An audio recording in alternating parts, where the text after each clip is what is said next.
Item ಯಾವುದೇ ಇರಲಿ try ಮಾಡಿ ಆಚಿ ಚಿಕನ್ ಮಸಾಲಾ. ಆಚಿ ಚಿಕನ್ ಮಸಾಲಾ. ಈಗ ಧಾರವಾಡದಲ್ಲಿ ಏನು ಪ್ರತಿಭಟನೆ ಮಾಡ್ತಾ ಇದಾರಲ್ಲ ವಿದ್ಯಾರ್ಥಿಗಳು, ಏನು ಹೇಳ್ತಾ ಇದಾರೆ ಗೊತ್ತಾ?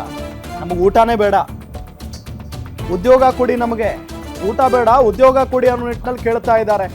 ಧಾರವಾಡದ ಜುಬಿಲಿ ವೃತ್ತದಲ್ಲಿ ನಡೀತಾ ಇರುವಂತ ಬೃಹತ್ ಹೋರಾಟ ಇದು. ನಮಗೆ ಊಟನೂ ಬೇಡ, ಏನೂ ಬೇಡ, ಉದ್ಯೋಗ ಕೊಡಿ. ರಾಜಕೀಯ ನಾಯಕರ ಮುಂದೆ ವಿದ್ಯಾರ್ಥಿಗಳು ಕಣ್ಣೀರಿಡ್ತಾ ಇದ್ದಾರೆ, ಗೋಳಾಡ್ತಾ ಇದ್ದಾರೆ. ಎಷ್ಟು ಸಂಕಟ ಇರ್ಬೇಕು ನೋಡಿ ಒಳಗಡೆ ಪಾಪ. ಎಷ್ಟು ದಿನ ಅಂತ ಹಿಂಗೆ ಓದ್ಕೊಂಡು ಹೋಗೋದು. ತಂದೆ ತಾಯಿಗಳು ಆ ಕಡೆಯಿಂದ ಒತ್ತಡ ಆಗ್ತಾ ಇರ್ತಾರೆ ನೋಡಿ. ಅಲ್ಲಿ ಸಿಎಂ DCM ಒಂದಷ್ಟು ಪೋಸ್ಟರ್ಗಳನ್ನ ಮಾಡಿರ್ತಾರೆ, ಅದಕ್ಕೆ ಚಪ್ಪಲಿ ಹಾರ ಎಲ್ಲ ಹಾಕಿದಾರಂತೆ. ಸೊ ದೊಡ್ಡ ಮಟ್ಟದಲ್ಲೇ ಪ್ರತಿಭಟನೆ ನಡೀತಾ ಇದೆ. ಈ ಒಂದು ಪ್ರತಿಭಟನೆಗೆ ಬಿಜೆಪಿ ನಾಯಕರೆಲ್ಲ ಸಾಥ್ ಕೊಟ್ಟಿದ್ದಾರೆ. ಅಂದ್ರೆ ನಮ್ಮ ಹುಬ್ಬಳ್ಳಿ ಧಾರವಾಡದ ಸ್ಥಳೀಯ ನಾಯಕರು ಇದ್ದಾರಲ್ಲ, ಅರವಿಂದ್ ಬೆಲ್ಲದವರು, ಬೇರೆ ಬೇರೆ ನಾಯಕರು ಎಲ್ಲರೂ ಕೂಡ ಹೋಗಿ ಈ ಪ್ರತಿಭಟನೆಯಲ್ಲಿ ಭಾಗಿಯಾಗಿದ್ದಾರೆ.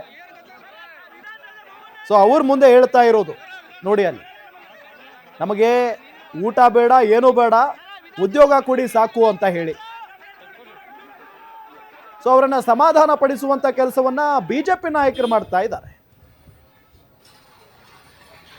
ಸಮಾಧಾನ ಪಡಿಸುವಂತ ಕೆಲಸ ಮಾಡೋದು ಬಿಟ್ಟು ಈ ಹಿಂದೆನೆ ಉದ್ಯೋಗ ಕಲ್ಪಿಸಿಕೊಡುವಂತ ಕೆಲಸ ಮಾಡಿಬಿಟ್ಟಿದ್ರೆ ಬಿಜೆಪಿ ಸರ್ಕಾರ ಇದ್ದಂಥ ಸಂದರ್ಭದಲ್ಲೂ ಕೂಡ ಇನ್ಕ್ಲೂಡಿಂಗ್.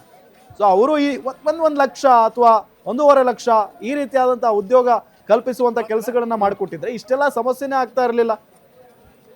ಸಿದ್ದರಾಮಯ್ಯನವರು ಈಗಾಗಲೇ ಬಹಳ ಸ್ಪಷ್ಟವಾಗಿ ಪತ್ರಿಕಾ ಪ್ರಕಟಣೆಯಲ್ಲಿ ಹೇಳ್ತಾ ಇದ್ದಾರೆ, ನಾವು ಅಧಿಕಾರಕ್ಕೆ ಬಂದಂತ ಸಂದರ್ಭದಲ್ಲಿನೇ 2.5 ಲಕ್ಷಕ್ಕಿಂತ ಹೆಚ್ಚು ಖಾಲಿ ಹುದ್ದೆಗಳಿದ್ವು.